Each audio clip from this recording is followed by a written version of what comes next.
on Attack of the Show. Why do the world's greatest video games turn into the world's lamest movies? Then the sexiest woman on the planet is back. Get up close and personal with the stars of Strangers with Candy, the movie. What if the kids don't like me? All this and more on a live and totally original Attack of the Show. Next.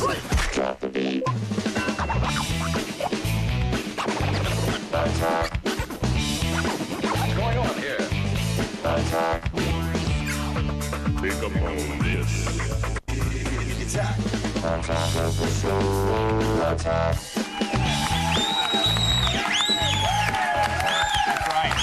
Even we're pitching in today. Clap it up. Welcome, everybody, to a very live Attack of the Show. It's Thursday, the 29th. Hello, kids.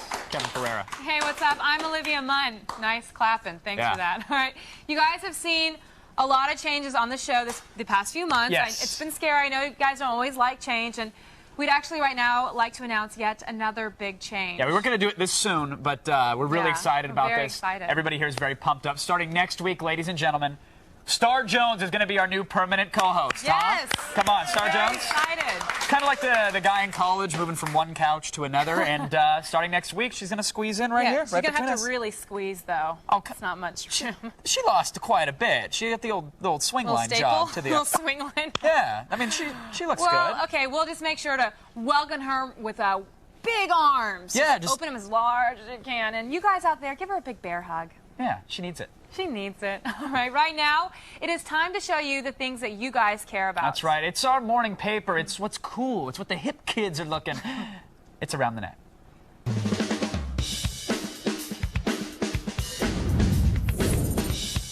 Okay, so we all know Superman Returns opened yesterday, and while most people are arguing about boring stuff like whether the movie is actually good or if it was worth the $300 million budget, well, the people at AskMen.com are tackling the real issues, namely, who's the hottest Lois Lane of all time? Very, very pressing issue. Very pressing issue. Well, they took a poll, and the results are in. What do you At have? number 1, Erica Durant.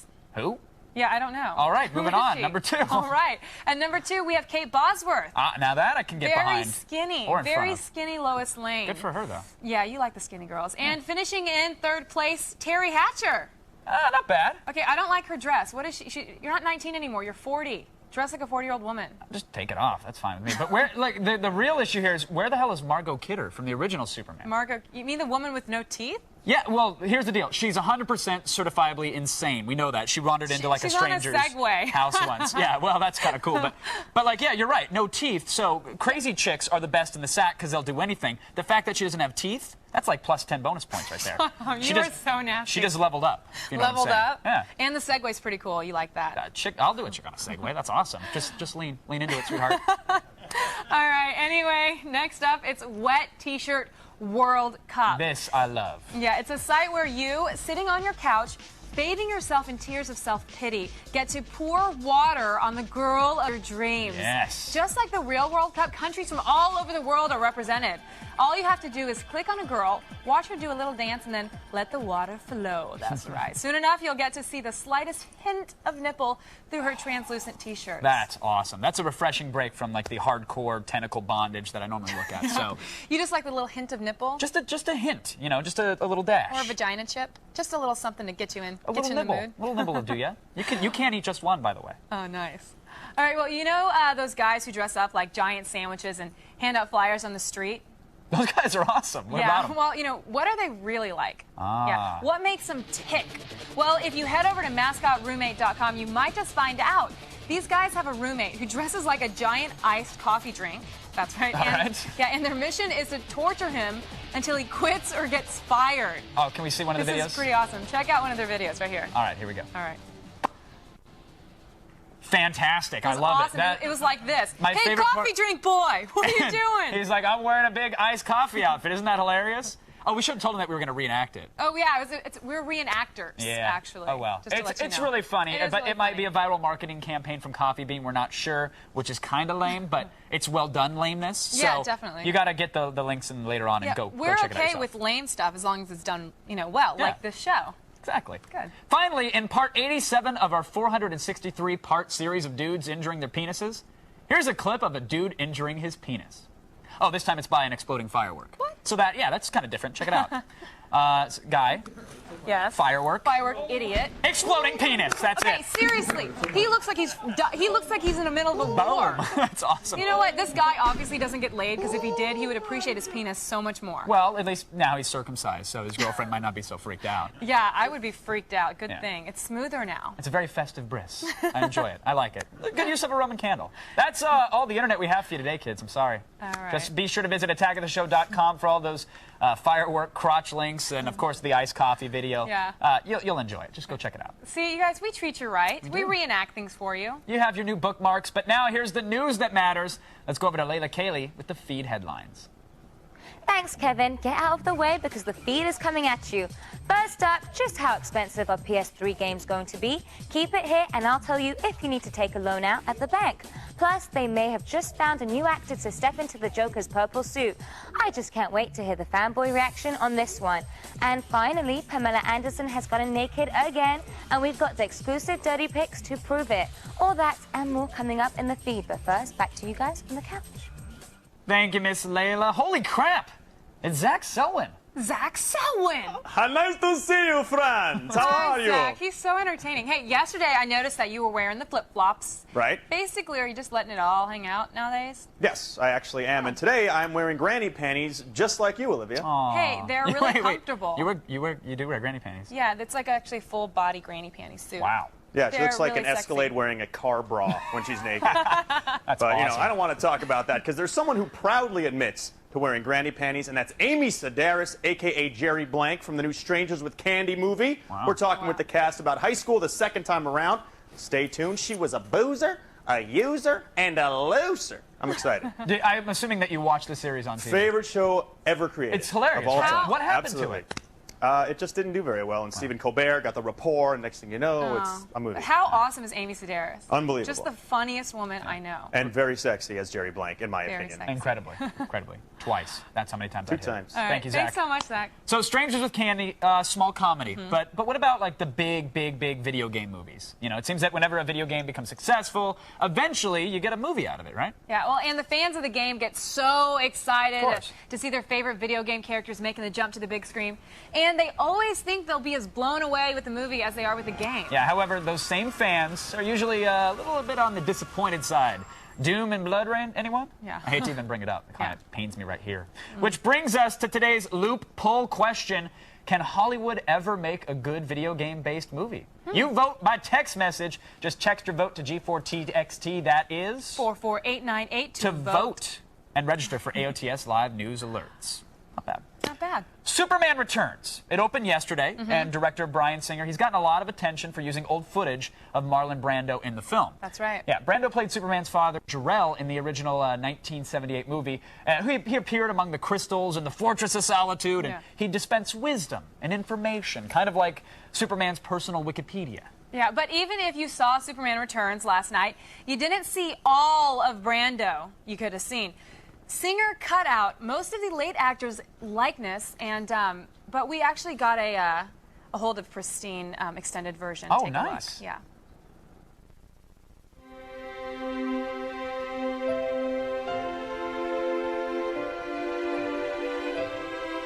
Kal-El, my son, even though you have been raised as a human being, you are not one of them. But remember, you can always come here to your Fortress of Solitude to learn about this world and the rest of the universe. First, my son, it's very important that you remember always to shave with the grain. If you shave against the grain, you'll get razor bumps and irritation. You'll have these unsightly red rashes on your neck. Now, look, a car is an investment, Kal-El. And in order to make the most of it, you have to learn to change your own oil. Always arrive at a party with a bottle of wine or something. It's very rude to show up empty-handed. You should find out if that Daily Planet has a 401k matching program. And the sooner you start saving, the better. Don't put it off. You should have taken that job at the Gotham Herald. That had good benefits. Well, you see, Kal-El, sometimes when a man and a woman love each other very much, they lie down together in bed. When you change the oil yourself, you know it's done right, and you extend the life of your car. You should do it every 3,000 miles. When you're at an all-you-can-eat buffet, don't fill up on bread. Most people keep their thermostats too high. Put on a sweater, turn it down to below 60 degrees. You shouldn't carry more than 1 or 2 credit cards. All the clothes you really need is 1 good pair of jeans. and maybe a blazer. You should find a good multivitamin. I cannot overemphasize the importance of a firm handshake. And if this Batman jumped off a bridge, you'd do it too? This is a delicate subject, but I found that baby wipes are far more effective than toilet paper alone. This Lois Lane, have you met her family? What does her father do? If the oil drain plug does not come off right away, make sure you have the right size socket wrench, or you'll round off the plug and then you're in trouble. Check your timing belt too. If that thing goes, oh boy. Remember, my son, righty-tighty, lefty-loosey. Don't marry a Catholic girl. They're all crazy. You always stand on 16, never draw. Have you thought about mutual funds? You have a strong jawline. You should consider television. We don't know this for sure, but you might be allergic to peanuts. Next, why can't Hollywood make a good video game movie? Take them to the dungeon. And then it's time to sneak a peek at Olivia's rack. Stay tuned because Attack is coming right back. Attack of the show. Attack. Attack of the show. Attack. Welcome back. I'm just so happy whenever you guys come back to me. We are live, and today we're talking Hollywood and games. Before the break, we asked you, can Hollywood ever make a good video game-based movie? Well, according to our text message counting scientists at the G4 Laboratories, by a narrow margin of 52%, 52% of you think Hollywood can make a good video game-based movie. All right, well, let's go on over to Kevin to figure out what this all means. Yes, video games and movies, your two favorite pastimes, but do they belong together? You know, there's been a string of video game adaptation bombs to hit the big screen lately, but why? Who's responsible? And will Hollywood ever get it right? We've brought in the experts, so let's get into it, folks. It's The Loop.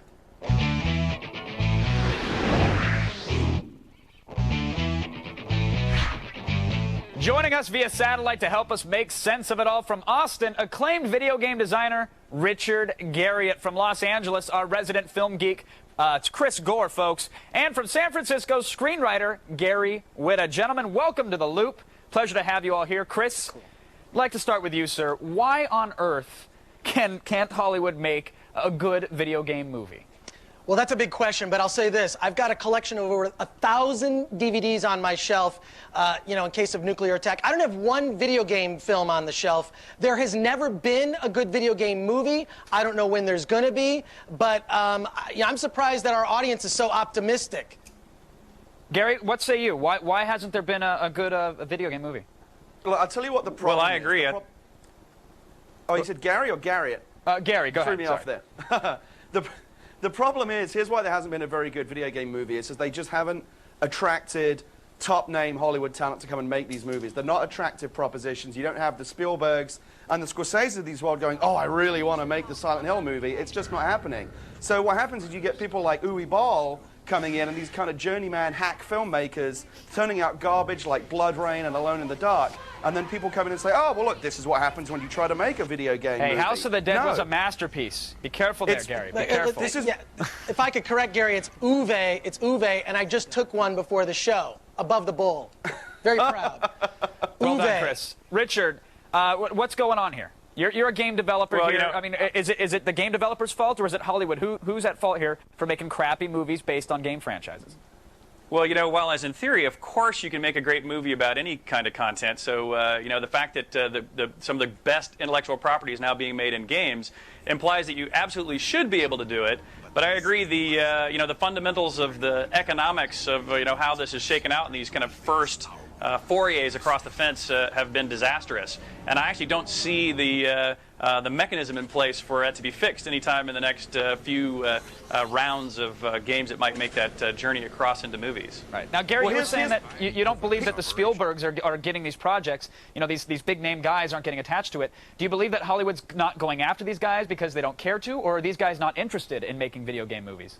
There's just kind of a stigma attached right now to and it's a self-fulfilling thing because each time you make a new one of these bad movies, it just reinforces the idea that you can't the video games aren't the right material to make movies out of. The problem is that Hollywood's also been targeting the wrong kinds of games. They're going, oh, well, this game made, you know, $100 billion, as opposed to, well, this game was a really good story. And until movie companies and Hollywood people start thinking of games as just another really cool story idea that happened to be, you know, idealized somewhere else first, like a comic book or a novel or a stage play or a foreign film that can be remade into a Hollywood movie, that's not going to change.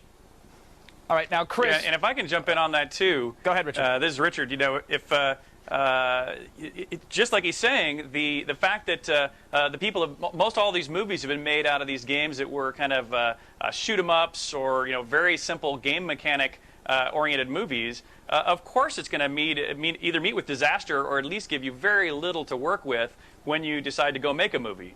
But even if you're working with great fiction as the backdrop, which is where they should in fact start when they want to make a movie, then they've still got to go out and hire a really first-class frontline screenwriter, and then back it up with frontline directors, et cetera, which they're just not doing over there in Hollywood. Now, Chris, you mentioned you had a bit of a spite there, it seems, with Uwe Boll. Do you think he's responsible for ruining, several video game franchise movies and perhaps tainting the waters for video game movies from here on out? Well, not just Uwe. It's a lot of the problem is the studio heads themselves. They look on video games as B movies. Let's just get that video game movie and crap it out. So the respect for the medium is not there, unfortunately. But some might say, yes, they're two different mediums. They're video games. They're movies. They're different. You know what? Comic books. There have been a lot of great comic book films, and comic books have attracted amazing talent. I think part of the problem is that the video game generation, they're not making movies.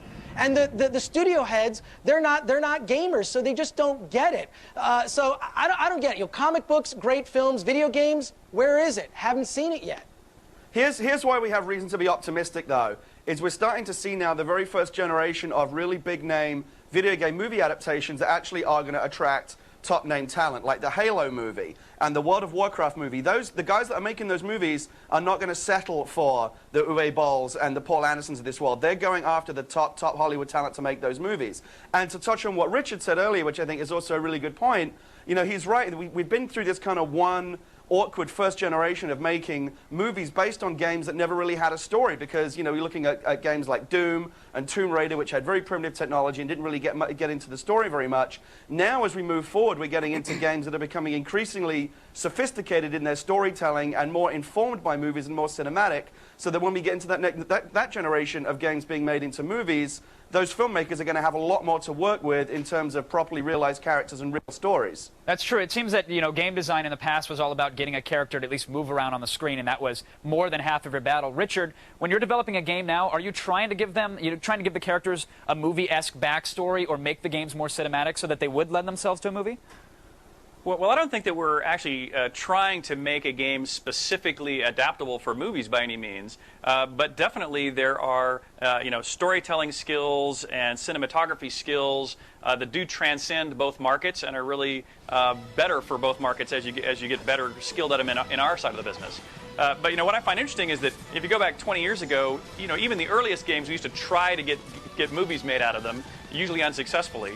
Then those first generations, the game industry has been very happy with, $1 million or $2 up front, and hey, that's a big bonus to our bottom line, and so our industry was willing to accept what I'll call these B movies. Conversely, the people making movies looked at games and went, hey, wow, here's a great advertisement for our movie that will have already started and kickstarted an audience for our movie. So they're just looking at this as an advertising proposition that lets them kind of go on the cheap on the movie and yet still hopefully reach some level of popularity with a previously installed base and pre-marketed to group. Those days really just need to come to an end. It's as if you're saying this like this isn't going to be a problem moving forward. Do you believe it's going to get better like Gary does? Well, I think it's going to get better by all means, but I'm not as convinced that it's going to happen in this very next generation. Just because I think that adaptations from other linear mediums like like comic books or novels is a more easily transportable piece of fiction into a linear narrative like you see in film. Chris, what do you think? Even the best. Are there movies coming up now that we should be excited about that are going to change it? Here's what I have to say on that. But what I'll say is Halo, maybe. It's one of those things where it feels like a movie when you're playing it. Epic score. It's an amazing, you can go in, kill all kinds of, it's like a giant sci-fi movie that I really want to see, but I'm playing it. I'm going to be honest. The rule, Chris, or the exception to the rule? That's what I want to know. Well, here's the thing. I am optimistic that when I go to the theater, I can't wait to see how they screw it up. because it will not be a good film. Great game. Can't wait for Halo 3. The movie's going to blow. I don't care. All right, Peter Chris, Jackson, he's only the executive producer. He's not jumping into the director's chair. All right, we'll see. Halo might be our only hope, but we're going to have to wait 2 more years to find out. Big thanks to Richard, Chris, and Gary for joining us and keeping us in the loop. Gentlemen, it was a pleasure. Right now, it's my pleasure to send it over to Olivia. Thanks, Kev. You actually forgot about G4's Super Mario movies. They're pretty much spot on. Everyone, still ahead in Fresh Ink, we found a new comic that looks like Sin City, but is it the real deal? I'm not sure. Still ahead, I'm showing you my rack again, and somehow I've incorporated the latest from Star Wars Insider. Stay with us.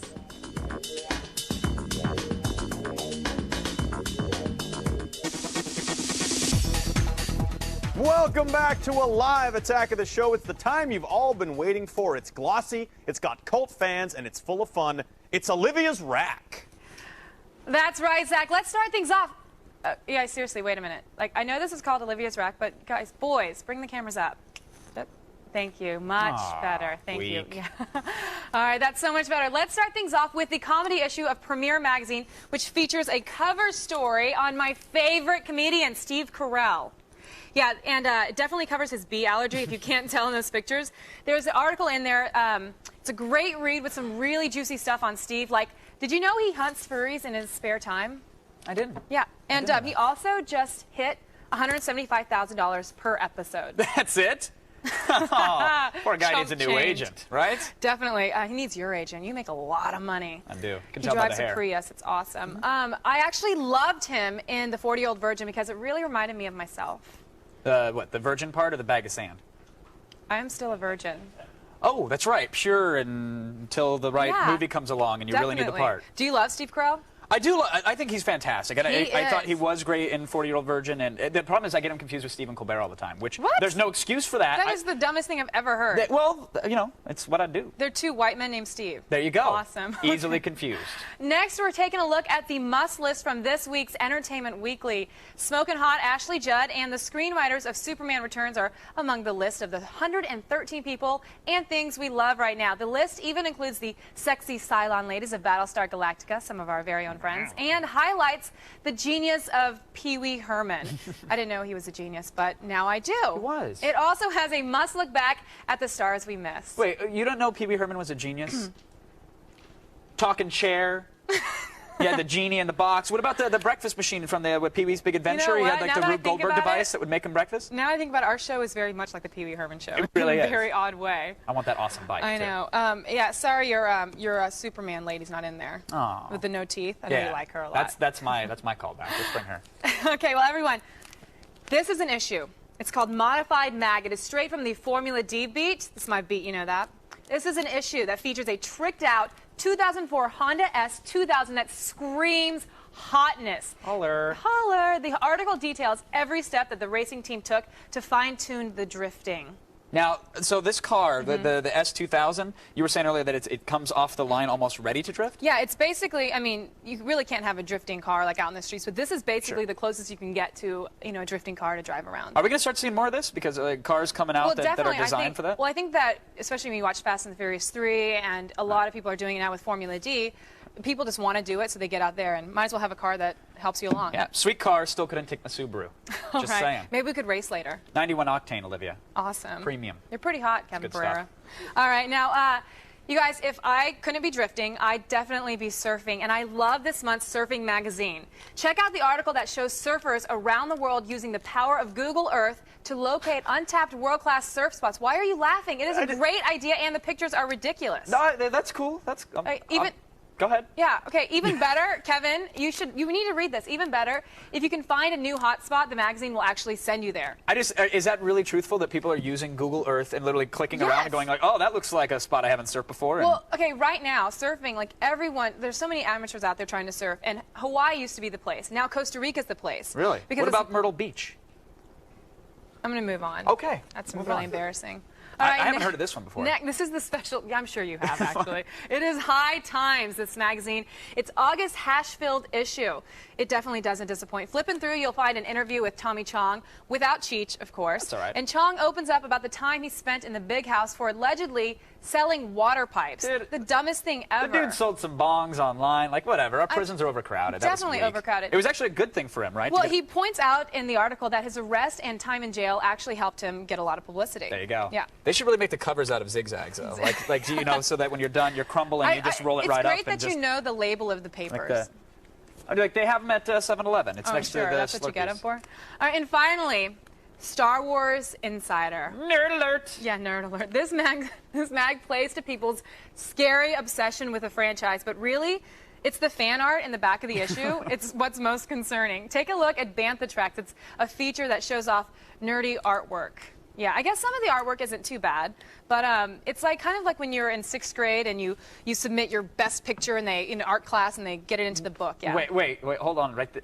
Can we? Is there any way to? Did you see that photo? Oh yeah, the picture of Anakin. Was that supposed to be Anakin Yeah. before or after he was charred by molten lava? 'Cause I love that he drew in the, or he or she drew in the wind blown in his hair. I like it. It just Very looks sexy. like the kind of thing that you send into the newspaper to win a gift certificate at the local mall. It doesn't. And you've done that, I'm sure. I have done that actually. That's not my Anakin, but it's still a cool photo. Maybe Good you job. submit one. I would. We'll submit one together. All right. Awesome. I'll do the shading. On the upper lip. Okay, everyone. And that's my rack. Check out attackoftheshow.com for a recap on this week's list of magazines. You can find all of these issues at any major bookstore. And right now, let's go on over to Zach. Don't get off that couch. We still have a lot more ahead. Stay with us. Coming up next, comic nerds rejoice. Fresh Ink's got major issues.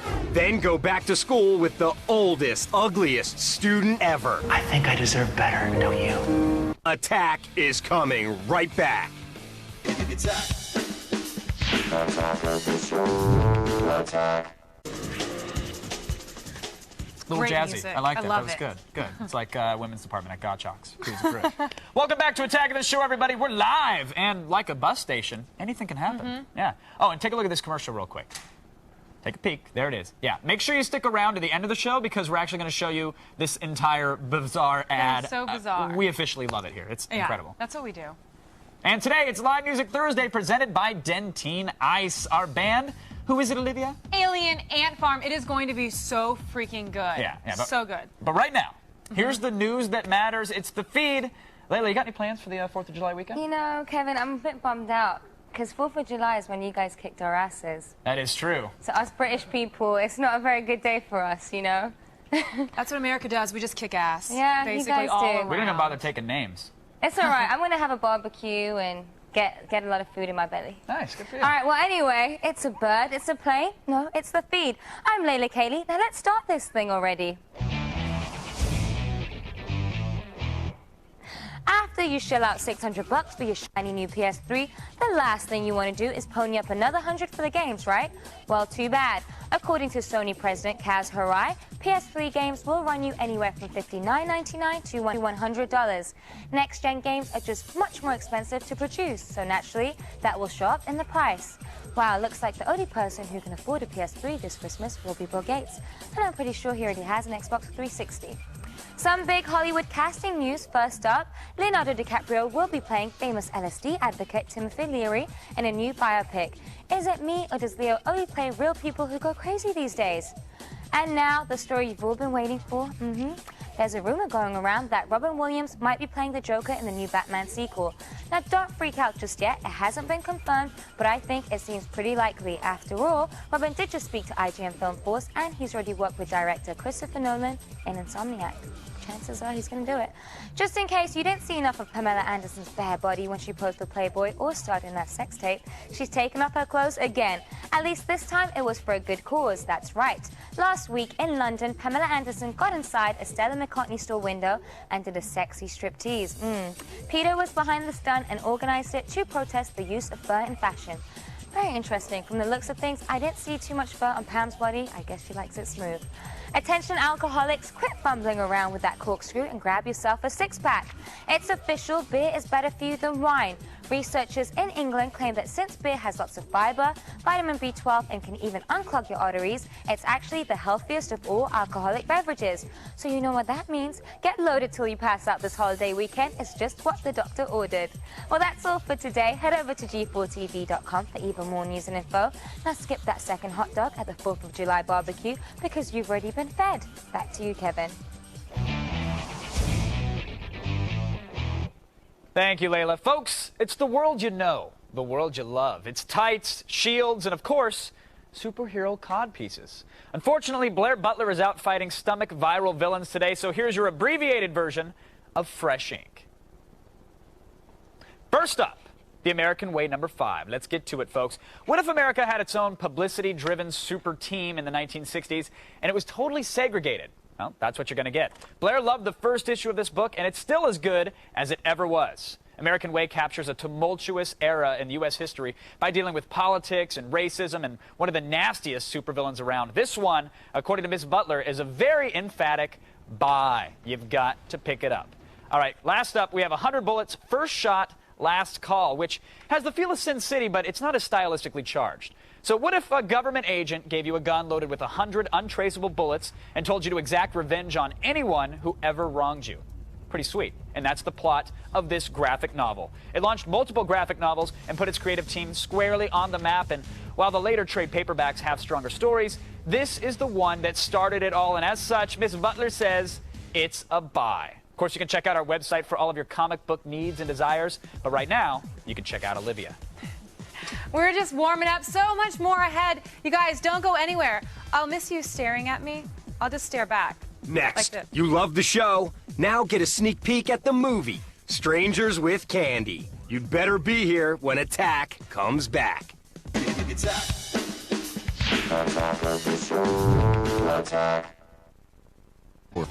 I like your country outfit. All right, thanks, girl. Just doing it for the ladies out there. Now, G4 is the only place where you can see the high-octane excitement of this Fast and Furious underground street scene. The show is Formula D, and Olivia right here is a co-host. I am. I love it. I love Formula D. Right now, let's take a look at this serious single tandem battle from Chicago. Round 3 of the 06 Need for Speed Formula D Championship Series is sliding your way from Chicago. Here is a preview of the tandem battles with Dai Yoshihara and Kenji Yamanaka. Now this is an all-Nissan showdown with Kenji leading in his hand-cooked tires S15. Now Dai is on his heels in his Rockstar Nitto tires S13. And both drivers look very dialed in, so I'm going to go ahead and call it an advantage even. And you guys just have to tune in Sunday night at 7 p.m. to find out who takes the top spot in Chicago. This was the third event in the Formula D Championship Point Series. Going into the event, Sam Hubinet, who was on our show, do you remember him? Yeah, I sure do. Yeah, he almost killed a few people, scared the hell out of you. I remember Sam. Yeah, he came in as a leader with the overall points, so we'll see if he still takes the top spot. Well, my money's on 10G. Tune in to see who takes the #1 position on the winner's stand in Chicago. Make sure to watch Formula D Chicago this Saturday, July 2nd at 7 p.m. Now, let's go to Kevon. Thank you, Zach. It's really not, you can't really have fun with your name. Sorry. David Letterman is a huge fan of Amy Sedaris. So much so, in fact, that he's financed a movie for her as an executive producer. It all began when Strangers with Candy was a cult TV show, and it's now in position to actually be a cult film classic. It's funny, it's dark, and it could be the sleeper hit of the summer. Strangers with Candy is the heartwarming tale of Jerry Blank, a 46-year-old ex-junkie who goes back to high school for a fresh start. Now, being the new kid in school is never easy, especially when you're a boozer. You're a fat goblin. Son. She is. I know, Derek. I have eyes. A loser. What's your IQ? Pisces. And a user. Would you like to carry my books? We tried to make sense of it all with stars Amy Sedaris. It all came rushing back to me. The years of drug-addled, alcohol-tainted debasement. I'm gonna make you feel so good. And Paul Dinello. You pushed me away. I wasn't pushing you away. I was pulling me toward myself. Because we assumed, they'd probably know something, right? They don't make movies for people like misfits or outcasts or ugly people, so I'm glad Jerry Blank is the one holding that torch. Since Paul also directed Strangers with Candy, he had to deal with the most difficult cast member, himself. I neither trust myself or I refuse to take direction. But oddly enough, I pamper myself. I insist on that. And what dark corner of the mind inspired this movie? We get inspired by everything, you know what I mean? So you might walk in and say, hey, I saw a picture today of a science fair. Boom, let's just think about science fairs today. Our objective is to make each other laugh. So we sit in a room and throw stuff out, and if we laugh, that's our litmus test. But the question America really wants answered is, what's it like to lock lips with Stephen Colbert? It's like kissing a skull. Oh my God. But if a skull was a generous lover. What? I'm just hanging on every word. So, Monica, who's fat and ugly now? Still you, Jerry. This is nice. Family. We don't speak with food in our mouths at this table. I don't have any food in my mouth. Awesome. Strangers with Candy opens this week in New York, and it's coming in across the country very soon, shortly thereafter. After the break, though, we have a huge treat for you. Alien Ant Farm will be performing live, so stay with us.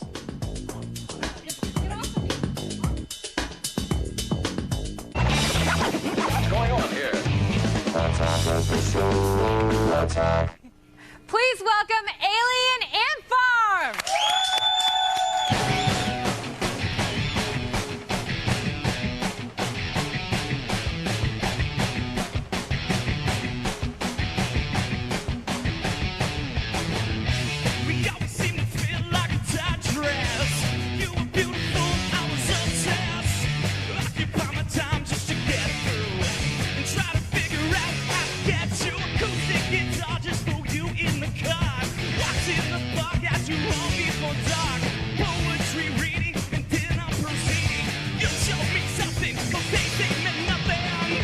What the hell am I supposed to do? I can't forgive and forget you. I can't forgive and forget you. What the hell am I supposed to do? I thought I'd forgive you, but now I forget you.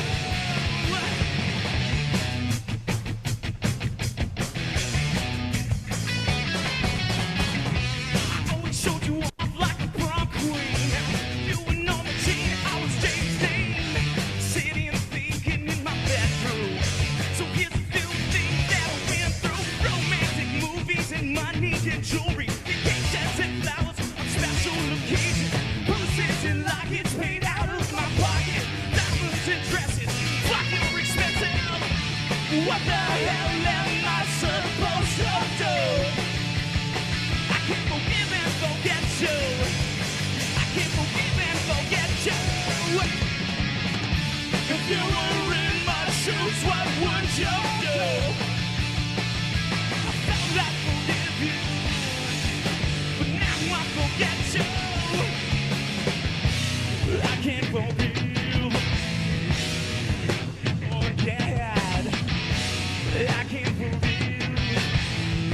I can't forget.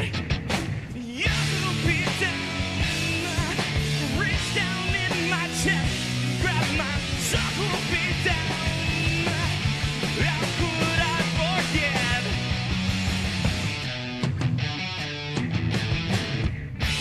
What the hell am I supposed to do? I can't forgive and forget you. I can't forgive and forget you. If you were in my shoes, what would you do? I thought I'd forgive you, but now I forget you. I can't forgive. I can't forget.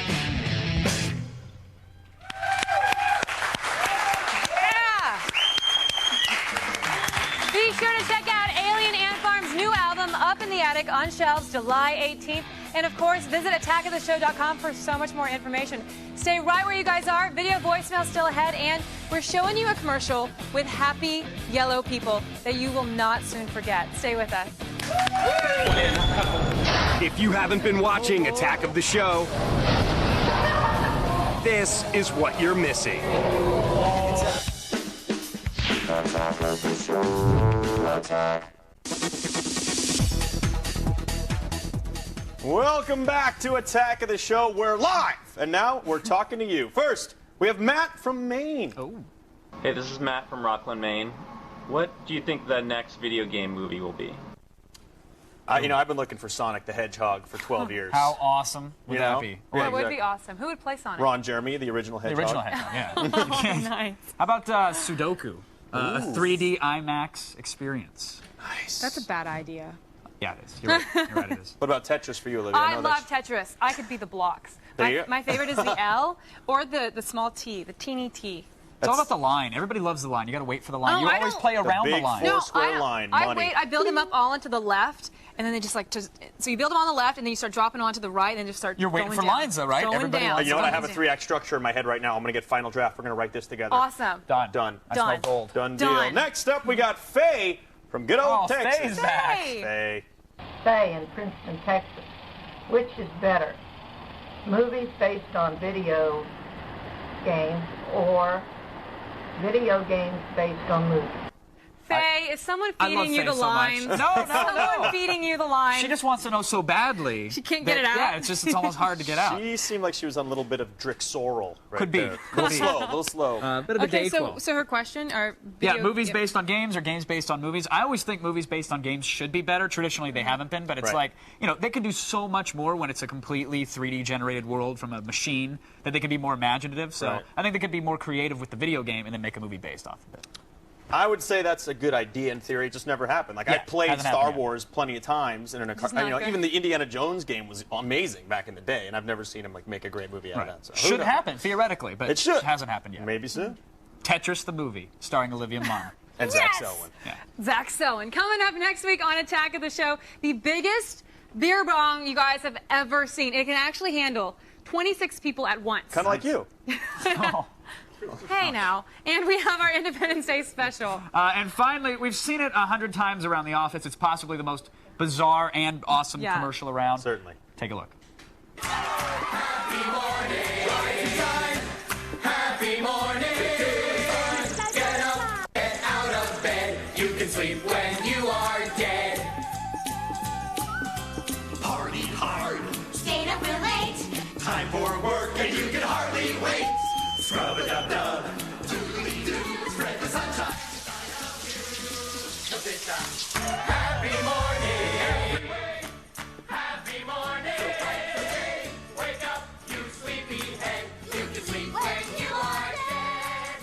Sleep while you are dead. The commercial speaks volumes to me because that's how I feel in the morning. I feel like I'm not one of those sunny, bright, shiny people, but like even walking to my car, it seems like the homeless guys digging through the dumpsters are happier than I am to be alive. Oh wow, that's really sad. I'm just not a morning guy. And in much better shape. Homeless guys are ripped. They are. They are. God, what's that? Because they have to walk everywhere and they have carts to push, and there's a lot going on.